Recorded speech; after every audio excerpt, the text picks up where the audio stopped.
Right, if you have a Toshiba Z930 or a Z830 laptop, and you have a very worn keyboard because you've been very busy working all your life, you got the letters here, the shift here bits, they're kind of worn. So what you want to do is you're going to change the keyboard, and I'm showing you a layman's way of replacing a Toshiba Z930 keyboard. You don't have to be an expert. I'm no expert. I don't think I've done this before, but I'm going to try. Whatever I've done is I have removed most of the screws, because for the sake of this video there's no point showing you or anybody how to take screws out. So what I've done is, let's get on with it.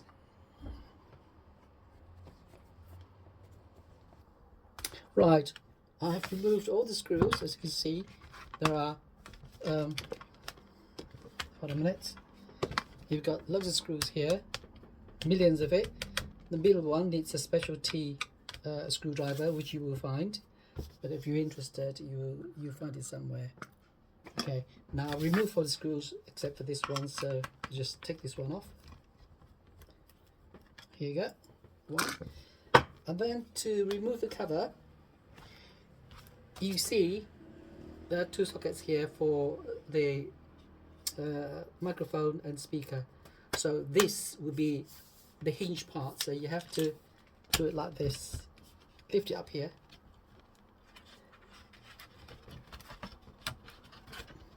Oh, this is another screw. It's a person.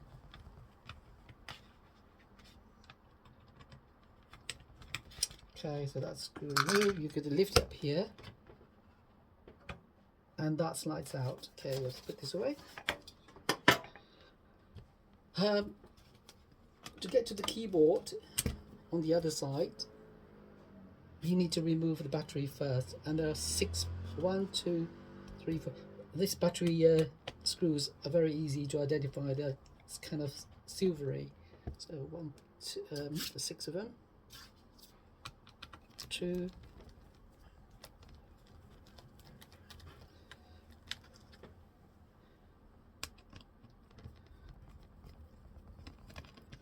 3, and so on. Oops, that's not the battery, is it?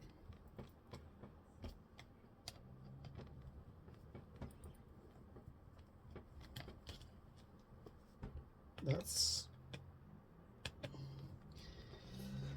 okay. I think that's the battery removed, basically. Hopefully. Okay, right. There's this connector here. You just pull it out. There you go. That pulls the battery out like so. Right, screws. We need to disconnect the keyboard before we remove it, but what I'll do is, because something keeps falling out, so this thing's loose.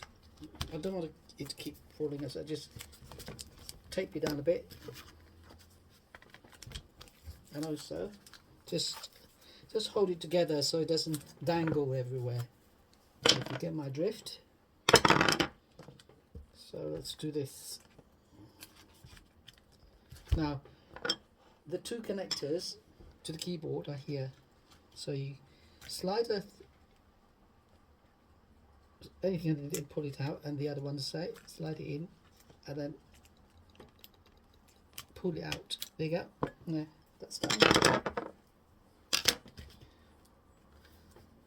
Turn it over. So the reason why, you can see why I take this, because if I don't, when I turn it over, that just keeps falling out, and it dangles and can disturb the wires.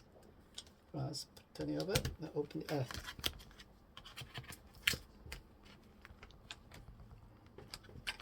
From this. Now what I've done is I've already partly undone the keyboard.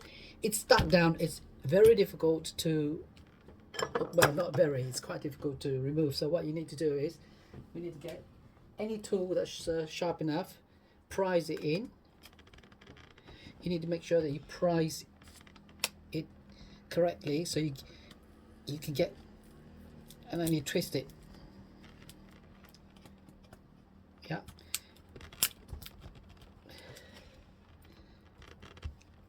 They all glue down pretty well, pretty tight, so we need to do that. But what I've done is, you need to be very, very careful. So what I've done, you twist it on the other side to make it easy. Prise it out. Okay. So what you have to do is you try not to break it. So you slide your hand underneath. You get anything, and you twist it. And just be very careful. And twist it, and then once you've done that, you slide your finger underneath gently and pull it. So what I've done, I'm going to do it from this side. Put the hand underneath.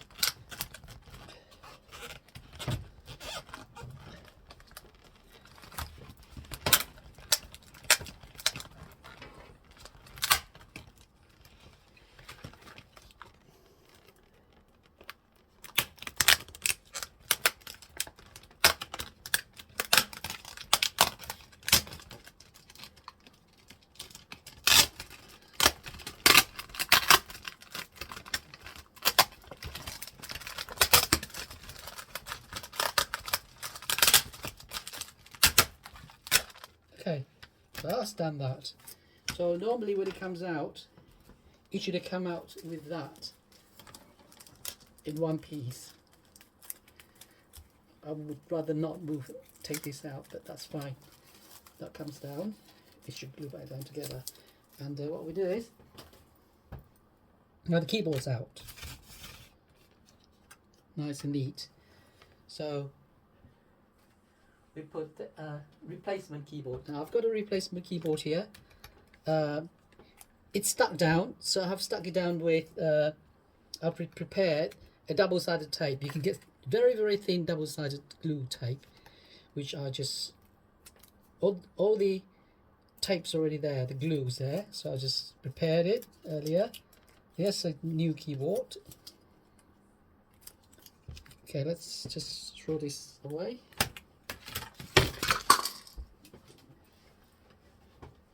Oh, thanks.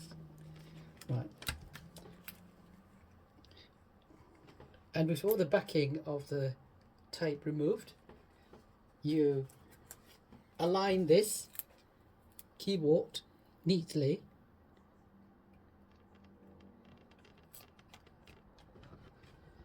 onto the base. Right. Once you're happy, press it down, and there you have it done. Right, okay, so the whole keyboard's down, so we can now shut this up.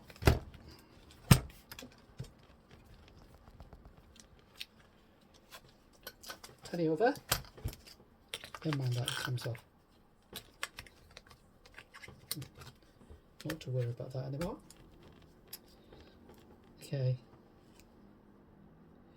so we've done the keyboard, so we get some instrument to take the keyboard connector tape out, and the other one as well that comes out. Okay, now that has to be fed in like it came out. So let's have a look. Okay, you've got to be gentle with this. Yes, I don't know how it's going to be done. Right, to show you. You use a tweezer. Feed it in. Make sure it's tight. Good. Just get all the screws out. I'll just drop the screws. Sorry about that, but this doesn't take long. So Then you feed the other one in.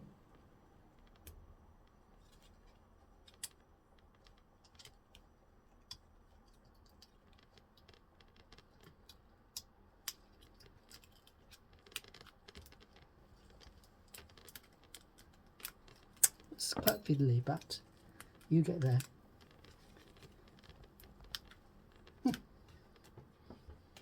There you go. How about that? Nice and neat. Right, the next thing to do is I'm not going to be too confident because I'm not an expert. So I'm not going to put everything back in and say, right, it's done. So I'm going to test it first. Remember, that is the socket side, so that goes in first. Make sure the holes line up with the sockets, speaker and microphone sockets. Once it's lined up,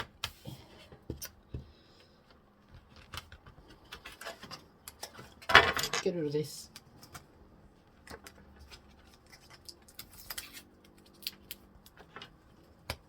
Okay, these are the speakers.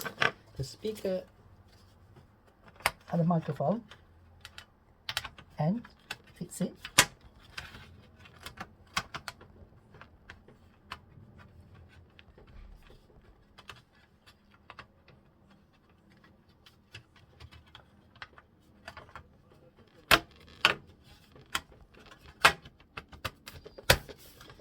Right, that goes in.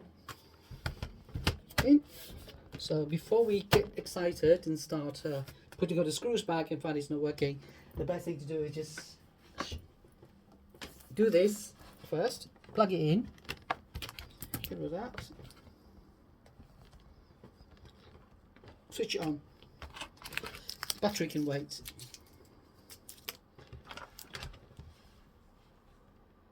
Go.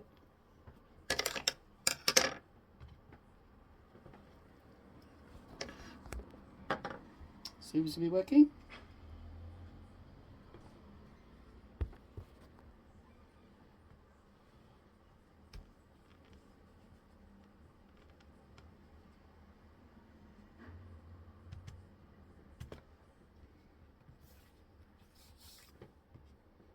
Just open anything. Notepad.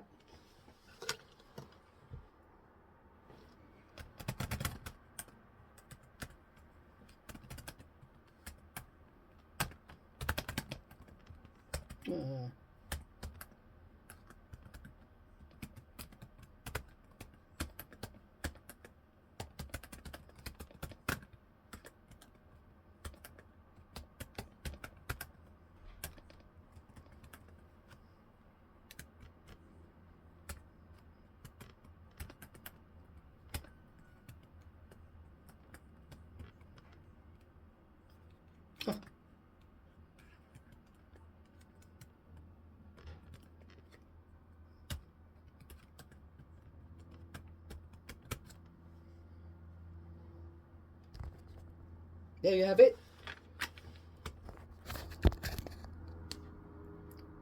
All done. So now we can shut this down and put all the screws back, put the battery back, and